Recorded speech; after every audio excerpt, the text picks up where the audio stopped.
Wow, I think I might actually have it this time. Miracle. It looks pretty good. Like, look at that. That peak, there's hardly any sag. A little bit over here, we can tighten this. Yeah, there. Yep, I think I got it. The last time I was doing it, I didn't have my trekking poles fully extended. They're a little bit weird. So, yeah, you just need to fully extend your trekking poles, Reeves. Yeah, I think that looks pretty darn good.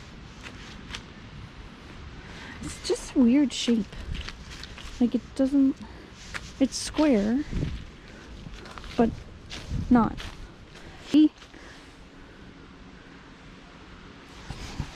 I'm in Sunnybrook Park, not far from home. Literally not far from home. The dog park is right over there.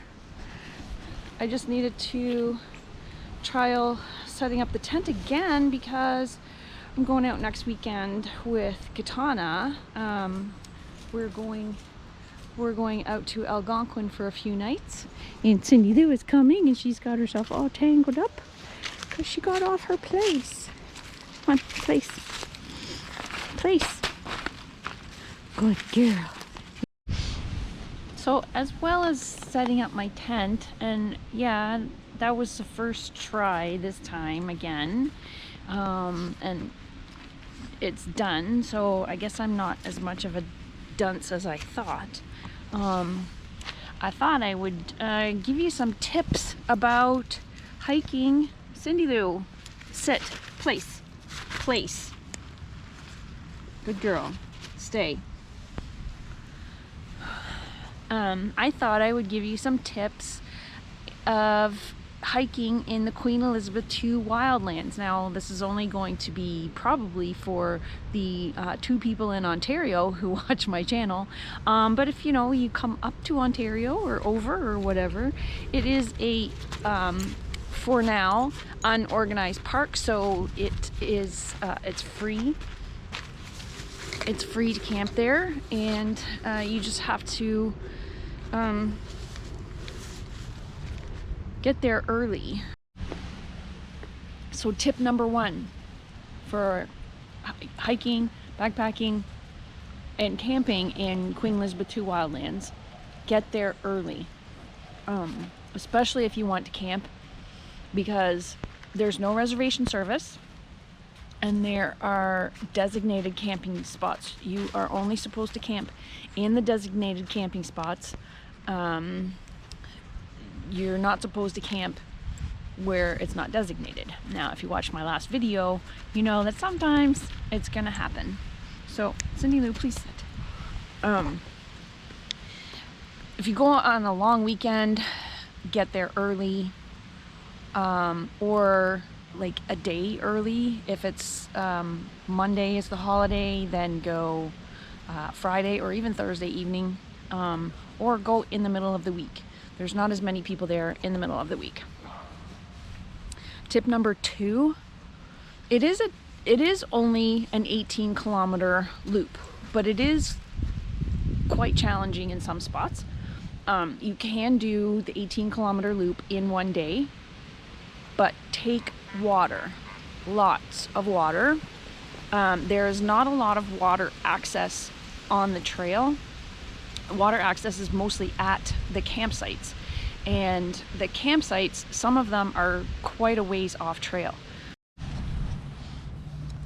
So yes, there's not a lot of easy water access. A lot of the campsites even that I've stayed at are not flat access to the water. You have to climb down a hill, sometimes it's nearly a cliff, and a lot of the water has a lot of debris in it, lilies, or it's a beaver dam. I wouldn't take water out of a beaver dam, no matter what kind of filter you have. It probably will filter out all of the Giardia, beaver fever, but it's just so full of debris and silt that it would just clog up your filter. So you have to pre-filter it before you filter. So that's tip number 2. Take lots of water and take a filter. So 2.5. Tip number 3. There are some challenging spots. Yes, the trail can be challenging in some spots. It's not an easy trail by any means, even for people who do have hiking experience. I have done the trail twice now, the whole loop, each way. The first time I went round, a beaver had decided to redirect the trail in one spot, so there was no blazes and I couldn't see the trail because I guess the dam had washed it out. The second time around, it was a little bit easier. It was a couple years later, the one that I did just this summer. So if you've watched my videos when I go to QE2, and I've been quite a few times, you'll note that there's a section of the trail that is just, it's always washed out. So your feet are going to get wet. You are going to get muddy. There's no way around that. So wear whatever type of footwear you prefer, but know that waterproof hiking boots are probably still going to get wet because the mud and the water is pretty deep. So the water's just going to go in, and waterproof boots tend to take longer to dry out. So if it's cold weather, maybe also wear some waterproof socks to keep your feet warm. What else do we have? Oh, there is, if you go to the website, and I'll link it below, for the Ontario Parks page for the QE2 Wildlands is the official name of the park in All Trails. It's alternately called Wildlands or Wilderness. It is officially Wildlands. You can download off of the webpage the PDF trail map, and if you use Avenza, it's a free map app. And you can read a PDF map in Avenza for free, and it just works on satellite. So yeah, it pretty good. That's my text messaging going off. So when I go there, I just use the Avenza app, and it's pretty easy for navigating, even me with my backwards navigation lack of skills. But Miss Cindy Lou here is a very good navigator. She finds her way. It's creepy how she finds her way, and she had never been there the first time, and then the second time she's like, okay, yep, let's go, this is our campsite right here, but we were going further. There are wild animals, so be aware. We did see a bear on this trip. I've been to QE2 more than half a dozen times, and that's the first time I've seen a bear. I have seen mostly squirrels, lots and lots of squirrels, chipmunks, have heard the coyotes. Haven't really seen any big animals like deer or anything even in there. I know they are there, I just haven't seen them. But this last trip was the first time I've seen a bear in there. And it was pretty cool to see a bear, but also a little bit scary because we were pretty close. And what else? What else about QE2? Oh, and it is annoyingly now fully covered by cell service. The entire park now, one end to the other. I did not have any dead zones the entire time I was there this last time. When I was there, when I did the loop, I think it was a couple of years ago. There was sections where there was no cell service. Now there's cell service everywhere, but still that's my phone company. I'm with Freedom. Your phone company may differ. So always, because it is a wildlands, and there are bears and there are some tricky spots on the trail, take a satellite communication device of some sort. Garmin InReach, I have a Zoleo, or even a Spot, or just something in case something happens and you don't have cell service. There's not a whole lot of people on the trail a lot. You'll see a lot of people at like closer to the trailheads, but as you get further and further back, there's not as many people, because a lot of people don't do the whole loop for the day, or even for camping. Like the camp spots, number 40, on if you go that way around the loop, number 40 is the first campsite. A lot of people just go that far and that's it. They've never been any further than that. And then the campsites to go around the opposite way of the loop, the first and second sites there, are always occupied, and people go as far as there, and they've never been any further than that. So there might not be anybody around the other side of the loop, and the wardens, I don't think they're there every day. I saw one warden when I was there this last time, one warden when I was there a few years ago on Labor Day weekend, but that's like twice in the over half a dozen times that I've been there. So they're not there all the time. So have some sort of communication device that, in case your cell phone doesn't work.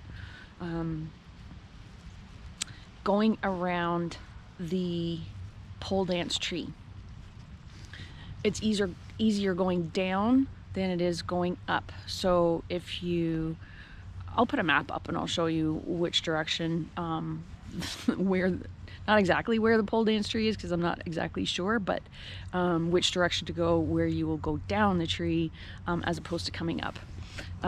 It is easier going down than coming up, and it's not very easy lifting up a almost 25-pound dog to get up that rock face. What else was there? Water, get there early. I'm not sure. Other tips. Let me think for a minute.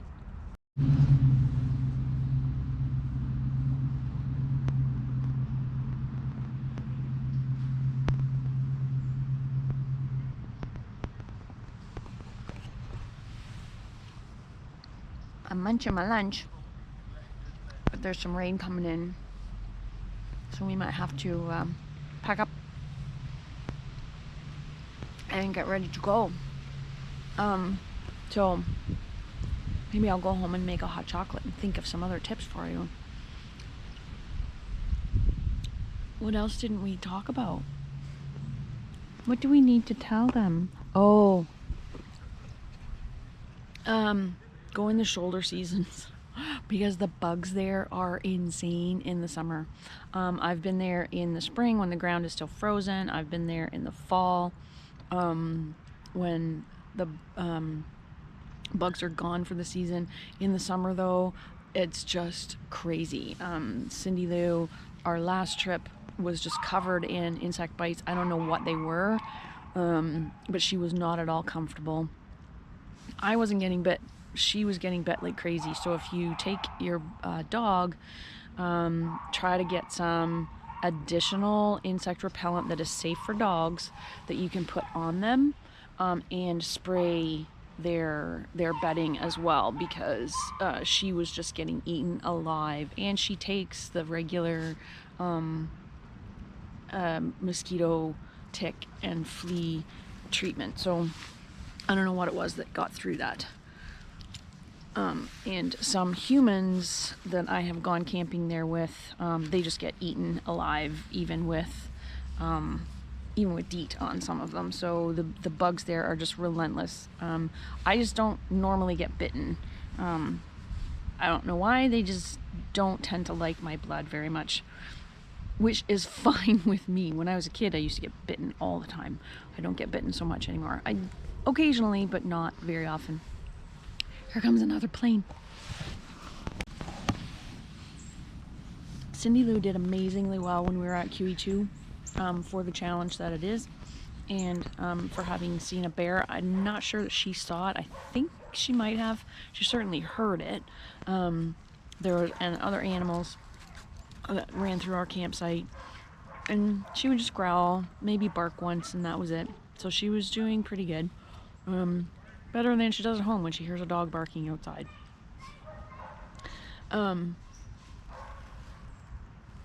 Squirrel! There were, I lost my train of thought. See, squirrels, man. They just knock you right out of your thinking thoughts. What?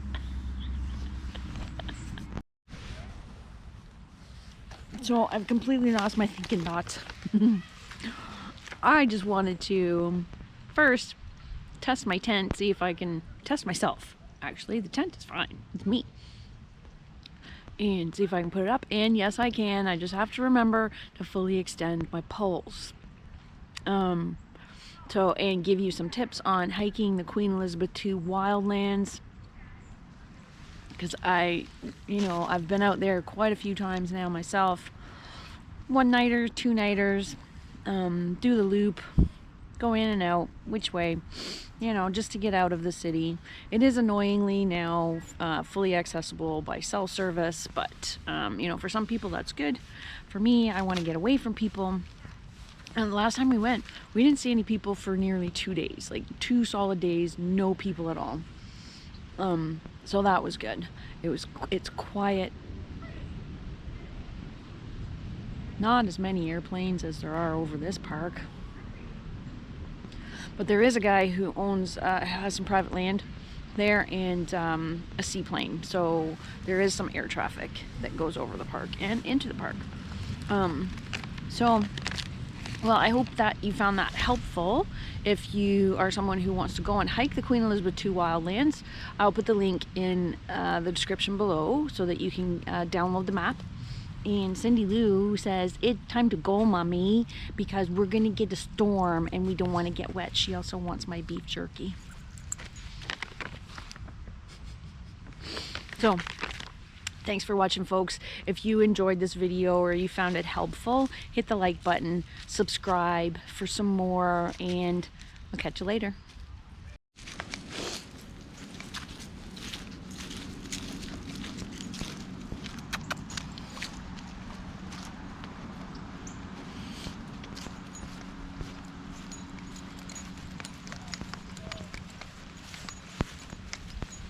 Birds.